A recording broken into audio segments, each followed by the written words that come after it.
మన ప్రభువును మన రక్షకుడు అయిన యేసుక్రీస్తు నామమున అందరికీ వందనాలండి. దేవునికి స్తోత్రాలు.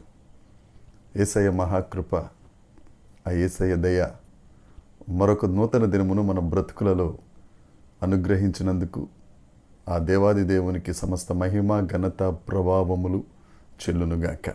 దేవునికి స్తోత్రం.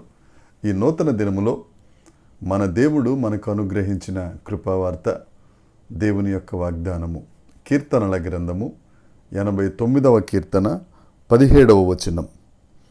వారి బలమునకు అతిశయాస్పదము నీవే, నీ దయచేతనే మా కొమ్ము హెచ్చించబడుచున్నది.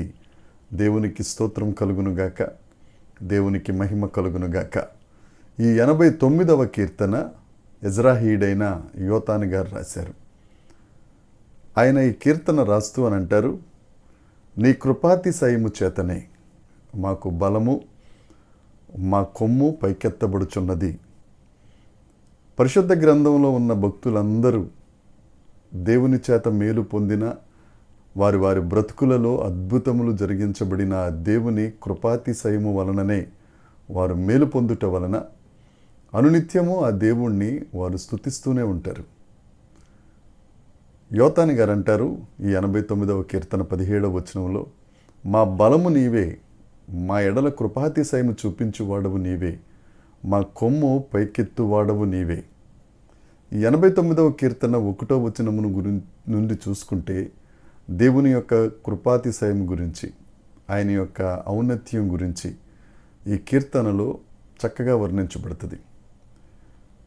ఎవరికి దేవుడు బలంగా ఉంటారు, ఎవరి కొమ్మును దేవుడు హెచ్చిస్తారు అని అంటే 89వ కీర్తనలో యోతాను గారు అంటారు, దేవుని సన్నిధిలో నివసించువారు, దేవుని చిత్తము చొప్పున నడుచువారు, దేవునిని శృంగధ్వనులతో ఆరాధించువారు, వారి యొక్క కొమ్మును, వారి యొక్క గౌరవమును, వారి యొక్క బలమును నేను హెచ్చిస్తాను.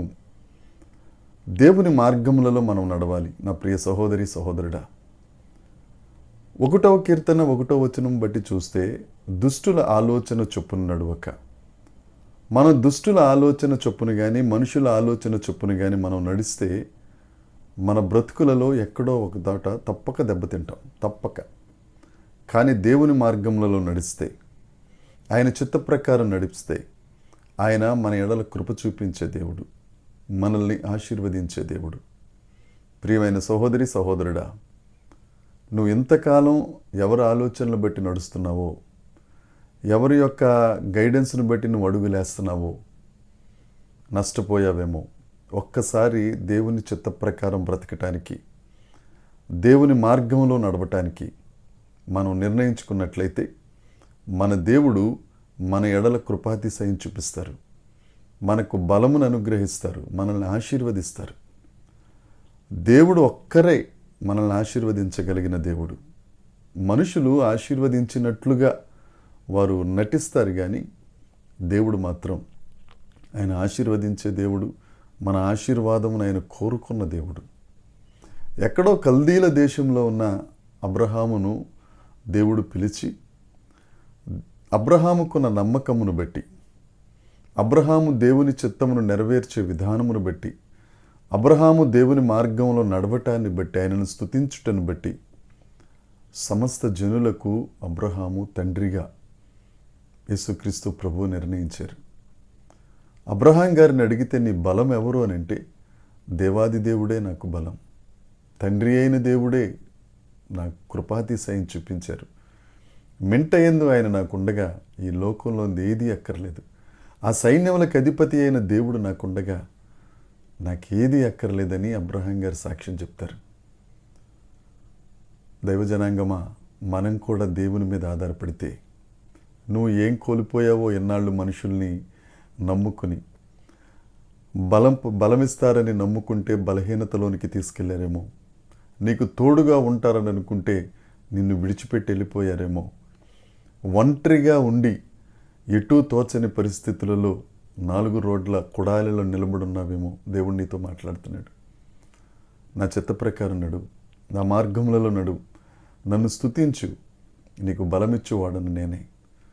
నీ ఎడల కృప చూపించే దేవుడు నేనే, నీ కొమ్మును హెచ్చించే దేవుడిని నేనే. ఎవరైతే నిన్ను దాటిపోయారో వారందరి ఎదుట నేను నిన్ను ఘనపరిచి నీ ద్వారా నేను మహిమ పొందుతానని దేవుడు ఈ దినాన వాగ్దానం చేస్తున్నాడు. ఈ వాగ్దానాన్ని స్వతంత్రించుకుందాం.